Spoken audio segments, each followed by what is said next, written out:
आज की दोस्तों हम वीडियो में हम बात करेंगे ऐसे एक लैंडमार्क जजमेंट के बारे में जिस जजमेंट के आने के बाद में देखा जाए तो अरेस्टिंग कुछ रुक सी गई, क्योंकि पहले अगर मामला कोई 2 साल 3 साल का भी था जिसमें पुलिस अरेस्ट कर सकती थी तो पुलिस उसमें अरेस्ट ही करती थी, या फिर किसी भी तरह से जो भ्रष्टाचार है उसे इससे और हवा मिल रही थी, भ्रष्टाचार और ज्यादा फैल रहा था। बट ये जजमेंट आने के बाद में सुप्रीम कोर्ट का जजमेंट जो आया, कम से कम जो मामले होते हैं 7 साल तक की कैद के, 7 साल तक की सजा के, उनके अंदर सीधा रूप से अरेस्ट करने के लिए रोक लगा दी गई। मतलब कि आप सीधा रूप से अरेस्ट नहीं कर सकते अगर कोई भी मामला 7 साल तक की सजा का ऐसा कोई मामला होता है। दोस्तों जो जजमेंट है, जजमेंट बहुत ज्यादा फेमस है, Arnesh Kumar versus state of Bihar 2014 का दोस्तों जजमेंट है। 41A का नोटिस देना यहाँ से दोस्तों बहुत ज्यादा शुरू हुआ। हालांकि 41A का नोटिस तो किसी भी अपराध में दिया जा सकता है, फिर चाहे पॉक्सो ही क्यों ना हो, फिर चाहे मर्डर ही क्यों ना हो। ये डिपेंड करता है केस टू केस कि सामने वाले को जिसे वो नोटिस दिया जा रहा है उसका क्या रोल है, क्या इन्वॉल्वमेंट है। तो आज हम अरनेश कुमार जजमेंट की बात करेंगे, क्या गाइडलाइंस है, क्या रूपरेखा है और क्या कहा गया कोर्ट के द्वारा। ज्यादा कुछ जानने के लिए इस जजमेंट के बारे में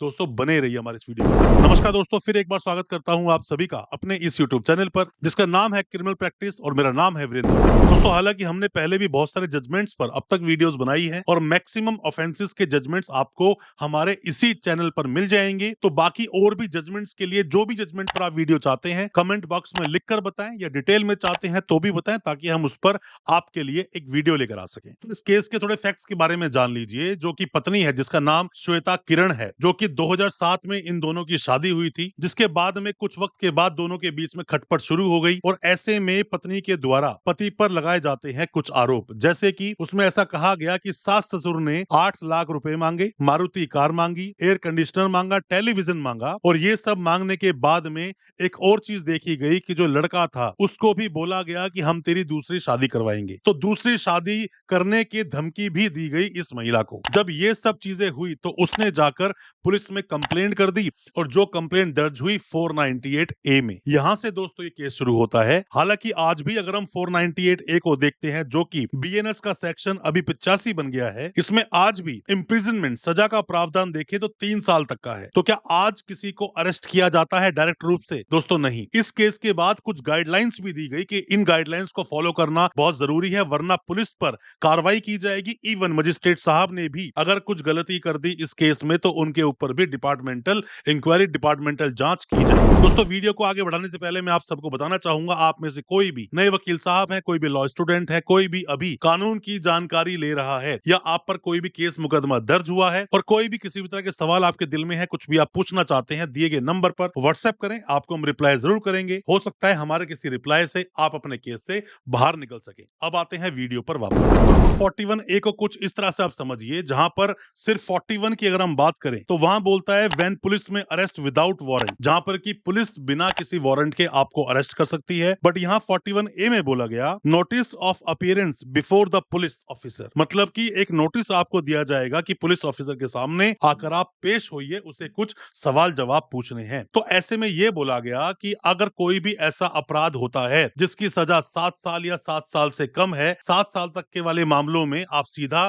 किसी को ऐसे अरेस्ट नहीं करेंगे, उसे आप एक 41A का नोटिस देंगे, उसे अपनी बात रखने का मौका देंगे। और साथ ही साथ ये बोलने के साथ साथ ही यहाँ पर कुछ गाइडलाइंस दी गई कि इन गाइडलाइंस को फॉलो करना बहुत जरूरी है, वरना तो जो अरेस्ट है उसे इलीगल माना जाएगा। यहाँ पर दोस्तों जो गाइडलाइंस दी गई, गाइडलाइंस में बोला गया कि जितने भी राज्य हैं, सभी राज्य सरकारें अपने पुलिस अधिकारियों को निर्देश दें कि जब भारतीय दंड संहिता की धारा 498A के तहत मामला दर्ज हो तो वे स्वयं मतलब खुद वो गिरफ्तारी ना करें, बल्कि CRPC की धारा 41 में जो चीजें मेंशन है उसके तहत गिरफ्तारी की आवश्यकता के बारे में पहले खुद को संतुष्ट कर लें कि इस इंसान को अरेस्ट करना जरूरी है भी या नहीं। अगर ऐसे ही आप अरेस्ट कर लेते हैं बिना किसी रीजन के तो खुद पुलिस वाला उसमें प्रॉब्लम में आ सकता है। दोस्तों दूसरी गाइडलाइन ये दी गई कि चेकलिस्ट तैयार करनी पड़ेगी पुलिस को जब भी आप किसी भी इंसान को वहां पे अरेस्ट करते हैं। जो सब क्लोज बोलता है 41 का B और इसका सबसेक्शन 2 जो इसमें बोलता है कि जब भी आप किसी को अरेस्ट करेंगे तो यहाँ पर आपको प्रॉपर तरीके से एक चेकलिस्ट बनानी पड़ेगी अगर आप किसी को अरेस्ट करते हैं। साथ में दोस्तों एक और गाइडलाइन गाइडलाइन दी गई कि जब भी आप किसी को भी अरेस्ट करेंगे तो वहां पर आपको उसके रीजन ऑफ अरेस्ट, कि आपने उसे अरेस्ट क्यों किया, ये सब बताने पड़ेंगे। उसके अरेस्ट के रीजन क्या है, चेकलिस्ट प्रिपेयर करनी पड़ेगी और साथ में ही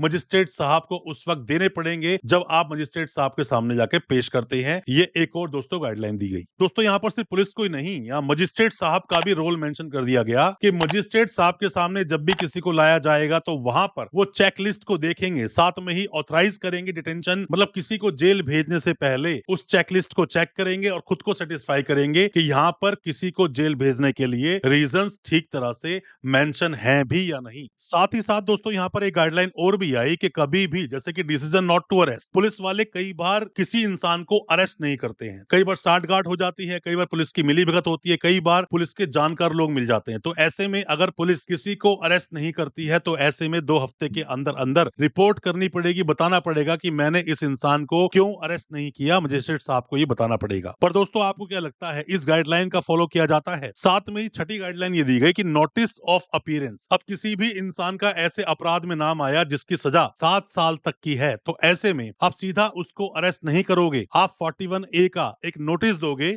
नोटिस ऑफ अपीयरेंस का, उस इंसान को बुलाओगे और अगर इंसान आपके पास आता है, 41A का कंप्लाइंस करता है, आपको सब चीजें बताता है और ये आपको फॉलो करना ही पड़ेगा। अगर आपने नोटिस नहीं दिया, ऐसे ही किसी को अरेस्ट कर लिया तो उस अरेस्ट को इलीगल माना जाएगा। तो दोस्तों ऐसा नहीं है कि आपने सिर्फ और सिर्फ इन चीजों को मान लिया, देख लिया और आपने कंप्लाइंस नहीं किया। 41A का नोटिस किसी को दे नहीं रहे हो, चेकलिस्ट आप बना नहीं रहे हो, जो स्टेट गवर्नमेंट ने जो भी इंस्ट्रक्शंस दिया फॉलो नहीं कर रहे हो। अगर आप नहीं करोगे तो अब ऐसे में जितने भी वो पुलिस वाले हैं जो कि इस बात को फॉलो नहीं कर रहे हैं, उनके ऊपर पेनल्टी लगाई जाएगी, डिपार्टमेंटल एक्शन होगा और साथ में ही उनके ऊपर जो चार्जेस लगाए जाएंगे पुलिस ऑफिसर्स के ऊपर, अगर उन्होंने ऐसी कोई हरकत की या फिर जो आदेश है कोर्ट का नहीं माना। क्योंकि जैसा मैंने पहले भी आपको बताया था कि जो अपना कॉन्स्टिट्यूशन ऑफ इंडिया है उसमें आर्टिकल 141 यही बोलता है कि जो भी कुछ सुप्रीम कोर्ट के द्वारा कहा जाता है वो देश का कानून बन जाता है, वो नजीर बन जाता है और उसे फॉलो करना सभी के लिए बहुत ज्यादा जरूरी हो जाता है। दोस्तों यहीं पर जो 8वीं गाइडलाइन है इसमें एक बात और बताई गई कि कोई भी मजिस्ट्रेट साहब किसी को भी डिटेंशन में डाल देते हैं, जेल भेज देते हैं और जेल भेजने के वक्त कोई भी रीजन वहां मेंशन नहीं करते हैं, स्ट्रॉन्ग रीजन नहीं डालते हैं किसी को जेल क्यों भेजा गया, तो ऐसे मजिस्ट्रेट साहब पर भी वहां के हाई कोर्ट के द्वारा एप्रोप्रिएट एक्शन हो सकता है। तो ये सिर्फ पुलिस वालों के लिए ही नहीं है, मजिस्ट्रेट साहब के लिए भी है। और जब ये दोस्तों जजमेंट आया था तो तब से पूरी रूपरेखा ही बदल गई अपने देश में। अपने देश में किस तरह से दोस्तों अरेस्टिंग होती है, किस तरह से पुलिस पहले अत्याचार करती थी, हर चीज के लिए किसी भी इंसान को अरेस्ट कर लेना, अब दोस्तों ये सब नहीं चलेगा। तो अर्नेस्ट कुमार जजमेंट के बारे में जो मैंने आपको बताया, और भी कई सारी इसके बारे में बातें हैं जो डिटेल में अगर हम वीडियो बनाए तो बता सकते हैं। आप में से कोई भी किसी भी जजमेंट के बारे में कुछ जानना चाहता है, किसी सेक्शन के बारे में जानना चाहता है, कोई भी किसी लॉ के बारे में जानना चाहता है, कमेंट बॉक्स में अपने सवालों को पूछें। आप हमें सजेस्ट करें नेक्स्ट वीडियो किस पर चाहते हैं। आप अपने केस को लेकर कोई भी सवाल पूछना चाहते हैं, दिए गए नंबर पर व्हाट्सएप करें, हो सकता है हमारे की सजेशन से आप अपने केस से बाहर निकल सके। बहुत बहुत शुक्रिया, धन्यवाद हमारी इस वीडियो के साथ